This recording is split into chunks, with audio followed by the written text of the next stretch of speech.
Hello दोस्तों। तो हमारा चैप्टर चल रहा है सिंगल एंट्री सिस्टम। और दोस्तों, आपने पिछली वीडियो में सीखा कि कैसे इनकम या प्रॉफिट हम अपना कैलकुलेट करते हैं जब हमें कुछ लिमिटेड इन्फॉर्मेशन दे रखी हो। मीन्स कोई एडिशनल एडजस्टमेंट आपको डेप्रिसिएशन या बैड डेट से रिलेटेड नहीं दे रखी, बल्कि एक सिंपल क्वेश्चन कैसे करते हैं। तो दोस्तों, अगर आपने इतना अभी तक कर लिया है तो आज मैं आपको आगे सिखाने वाला हूं इस पार्ट में कि अगर हमें कुछ एडिशनल इंफॉर्मेशन भी दे रखी हो सिंगल एंट्री में, जैसे कि डेप्रिसिएशन हमें लगाना है एसेट्स पर, बैड डेट्स भी हुआ है, कुछ कुछ प्रोविजन भी बनाना है डाउटफुल डेट्स के लिए, तो ऐसे केस में हम स्टेटमेंट ऑफ अफेयर्स मेथड से कैसे हम प्रॉफिट कैलकुलेट करते हैं। तो दोस्तों, मैं क्वेश्चन नोट करता हूं, और अगर आपने अभी तक ये पिछले पार्ट नहीं देखे तो आप आई टैब पे जाएं, आपको वहां पर इसका लिंक मिल जाएगा। उससे पहले आप फर्स्ट पार्ट देखें और उसके बाद अब आज की वीडियो फिर आगे देखें। तो मैं क्वेश्चन नोट करता हूं दोस्तों।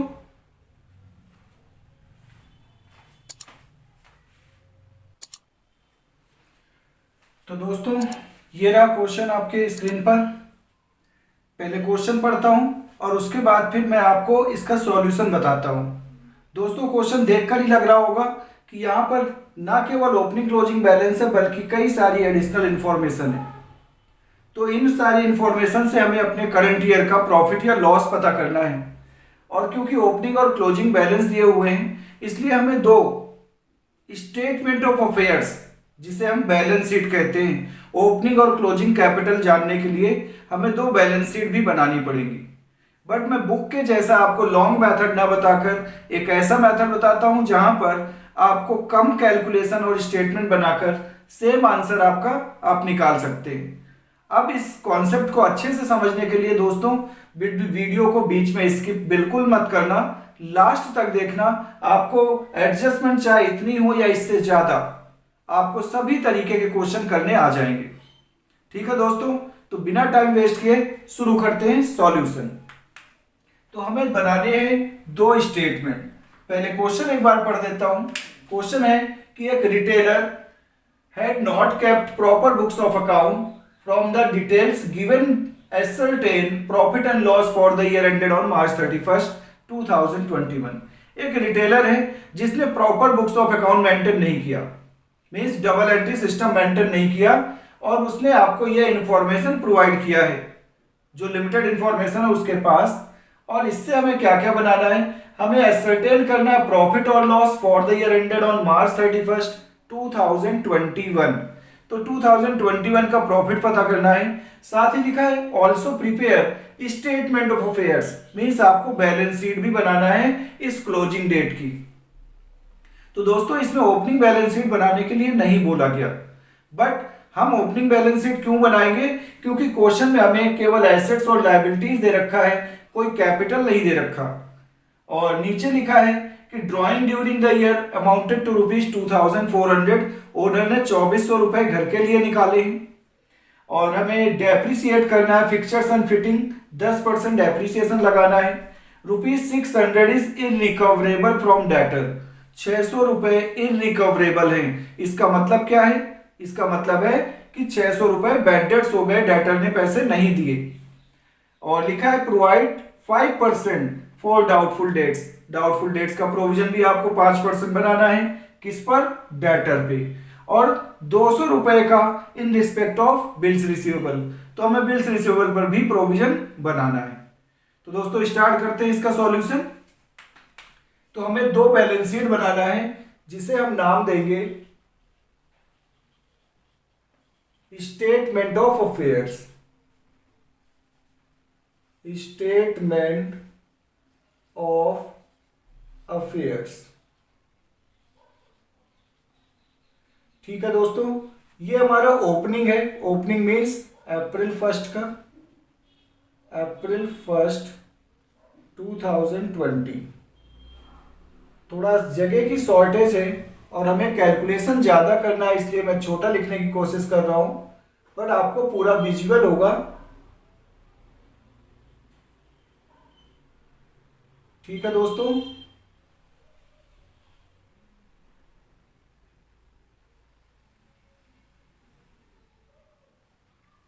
और इसके बाद हम बना लेते हैं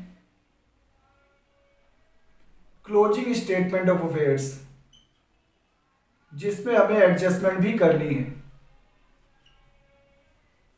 statement of affairs as on March 31st, 2021।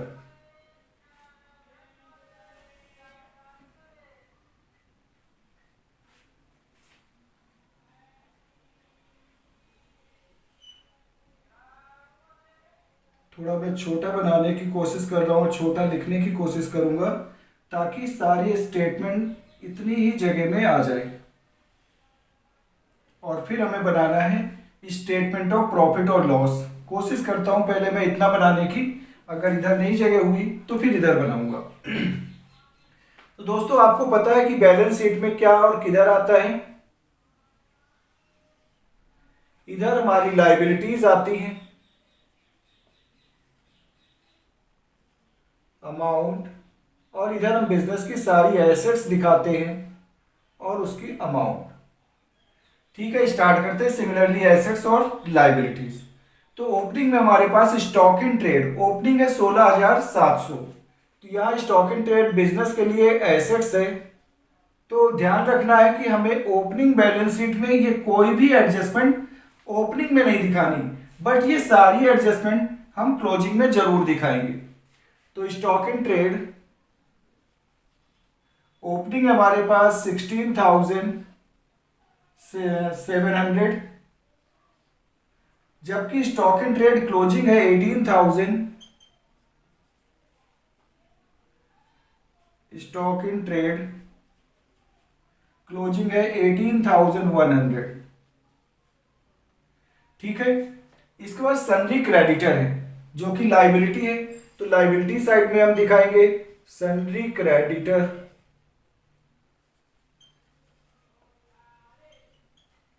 Opening है हमारे पास 15,400, जबकि क्लोजिंग क्रेडिटर है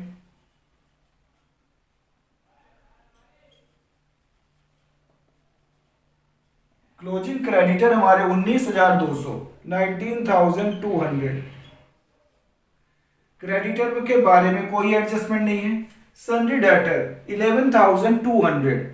ओपनिंग में हमें कोई एडजस्टमेंट नहीं करना, बट डेटर के बारे में क्लोजिंग है, हमारे पास इंफॉर्मेशन है तो हम क्लोजिंग में करेंगे। तो सन्ड्री डेटर्स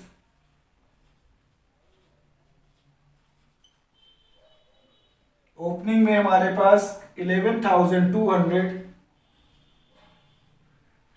जबकि क्लोजिंग में डेटर है 10,600। तो यहां पर हम डेटर्स दिखाएंगे 10,600। और इसे अंदर क्यों लिखा हमने दोस्तों? इसलिए इसे हमने अंदर लिखा है क्योंकि डेटर से रिलेटेड 2-3 एडजस्टमेंट है हमारे पास। तो हमें क्लोजिंग बैलेंस शीट में साथ साथ एडजस्टमेंट कर देना है ताकि हमारा कैलकुलेशन कम टाइम में और प्रॉपर हो जाए। तो डेटर्स पे देखो इंफॉर्मेशन है ₹600 इज इनरिकवरेबल फ्रॉम डेटर। इसका मतलब ये 600 रुपए डेटर से रिसीव नहीं होंगे। इसका मतलब हुआ कि ये 600 रुपए बैड डेट्स हो गए, डूब गए, लॉस है। तो इसे हम यहां पर लेस कर देंगे, less bad debts, bad debts 600। ये हमने लेस कर दिया। डेटर आ गए हमारे 10,000। अब 10,000 जो बचे हुए डेटर हैं उन पर प्रोविजन फॉर डाउटफुल डेट्स बनाना हमें 5%। तो क्लोजिंग बैलेंस शीट में नेट डेटर पर आफ्टर बैड डेट्स घटाने के बाद जो नेट डेटर होते हैं उन पर प्रोविजन बनाया जाता है, उन पर डाउट किया जाता है। तो यहां लिखेंगे less provision for doubtful debts 5% बनाना है। तो 5% कितना हुआ? 500। ये लेस करके 9,500 हमारे नेट डेटर वो हमने बाहर दिखा दिया। ठीक है दोस्तों, अब ₹200 का प्रोविजन हमें बिल्स रिसीवेबल पर भी बनाना है, तो वो भी हम बनाएंगे। अब डेटर के बाद हमारे पास क्या है, cash in hand. Cash in hand next assets है, तो हम एसेट्स में ओपनिंग में भी दिखाएंगे cash in hand. Cash in hand है हमारे पास ₹250 और क्लोजिंग है 1400, तो क्लोजिंग में 1400, कैश इन हैंड 1400। इसके बाद बैंक ओवरड्राफ्ट 19,200 ओपनिंग बैलेंस है। बैंक ओवरड्राफ्ट जानते हैं दोस्तों, बैंक में हमारा नेगेटिव बैलेंस, मतलब कि हमारे अकाउंट में जितने पैसे थे, अगर हमें करंट अकाउंट हमारा है बैंक में और ओवरड्राफ्ट की फैसिलिटी मिली है, तो हम बैंक से अपने अकाउंट में जो पैसे उससे ज्यादा ओवरड्रॉन कर सकते हैं, उसे ही बैंक ओवरड्राफ्ट कहते हैं। तो बैंक ओवरड्राफ्ट हमारे बिजनेस के लिए लायबिलिटी है। ओपनिंग में हमारे पास बैंक ओवरड्राफ्ट था, तो हम इसे लायबिलिटी साइड में दिखा देंगे, बैंक ओवरड्राफ्ट 19,200। जबकि क्लोजिंग में हमारे पास बैंक ओवरड्राफ्ट नहीं है, जबकि बैंक बैलेंस है। इसीलिए ओपनिंग में जब बैंक ओवरड्राफ्ट है तो हमारे पास बैंक बैलेंस नील है, क्योंकि बैंक में जब पैसे ही नहीं है तो बैंक बैलेंस होगा कैसे, नेगेटिव बैलेंस है। और क्लोजिंग में ओवरड्राफ्ट नहीं है, बल्कि हमारे पास पॉजिटिव बैलेंस है। ठीक है, अब इसके बाद आते हैं बिल्स रिसीवेबल। बिल्स रिसीवेबल हमारे पास ओपनिंग क्लोजिंग दोनों है। ओपनिंग में तो हमें कोई प्रोविजन बनाना नहीं है, क्योंकि ये तो पिछले साल का बैलेंस है 16,000।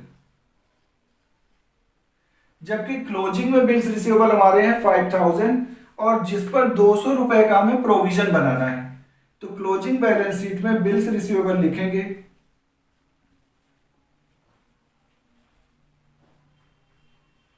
5,000, और इस पर ₹200 का प्रोविजन बनाना है, बिल्कुल वैसे ही जैसे हमने डेटर्स पर बनाया है। लिखेंगे प्रोविजन फॉर डाउटफुल डेट्स।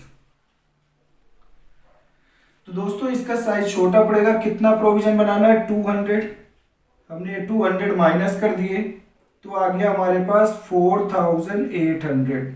इसे हम और नीचे तक ड्रॉ करते हैं, इसे भी और नीचे तक। तो ये तो हो गया प्रोविजन, हमने बिल्स रिसीवेबल पर भी बना दिया। अब इसके बाद फिक्चर्स एंड फिटिंग्स, ये हमारे लिए एसेट्स है, फर्नीचर जैसे।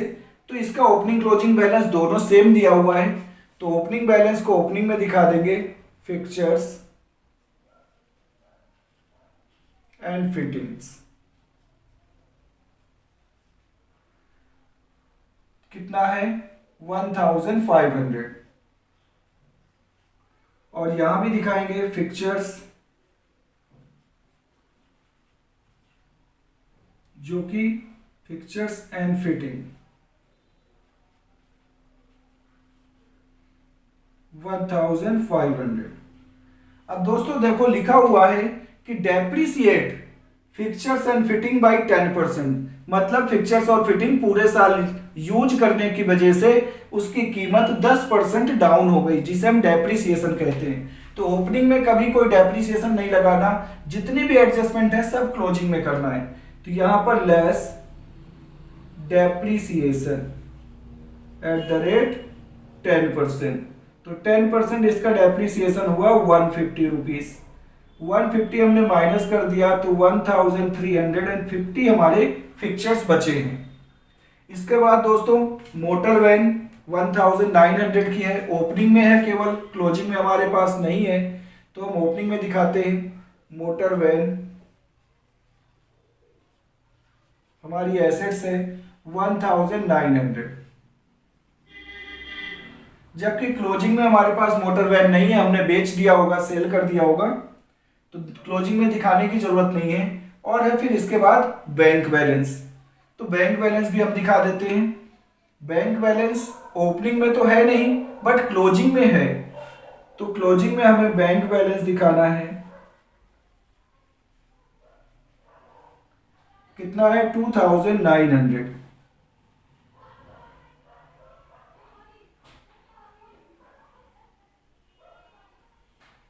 ठीक है दोस्तों, तो हमारे पास जितने भी बैलेंस थे वो हमने ओपनिंग क्लोजिंग में दिखा दिए। साथ ही इंफॉर्मेशन, अभी ड्राइंग्स को छोड़कर हमने डेप्रिसिएशन दिखा दिया, बैड डेट्स दिखा दिया, प्रोविजन डाउटफुल डेट्स का डेटर और बिल्स रिसीवेबल दोनों पे दिखा दिया। ठीक है, अब ये हमारे स्टेटमेंट हो गए कंप्लीट। अब हम इन्हें टोटल करके बैलेंस मींस कैपिटल निकालेंगे। तो सबसे पहले ओपनिंग बैलेंस शीट को क्लोज करेंगे। ओपनिंग बैलेंस शीट का टोटल करते हैं। टोटल हमारा आया 0, 5, 7 और 2 9, 2 11, 11 और 5 16 और 9 25, 5 2 6 2 8 1 9, 9 6 15, 15 और 2 17, 1 2 3 4, 47,550। यही टोटल हम इधर लाएंगे 47,550 और इसमें से इसे माइनस कर देंगे। तो जो बैलेंस आएगा वो हमारी ओपनिंग कैपिटल होगी। 5 4 और 2 6 और 9 9 15, 5 1 6 9 6 15 और 2 17, 1 2 3 और 1 4, 12,950 जो बैलेंस निकला है दोस्तों, ये है हमारी ओपनिंग कैपिटल।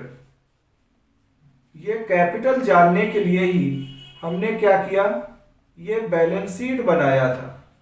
ओपनिंग कैपिटल जानने के लिए हमने ये ओपनिंग स्टेटमेंट ऑफ अफेयर्स बनाया। ऐसे अब यहां पर हम क्लोजिंग का टोटल कर लेते हैं और क्लोजिंग कैपिटल फाइंड कर लेते हैं। अब यही टोटल हम यहां पे लाएंगे। पहले टोटल करते हैं।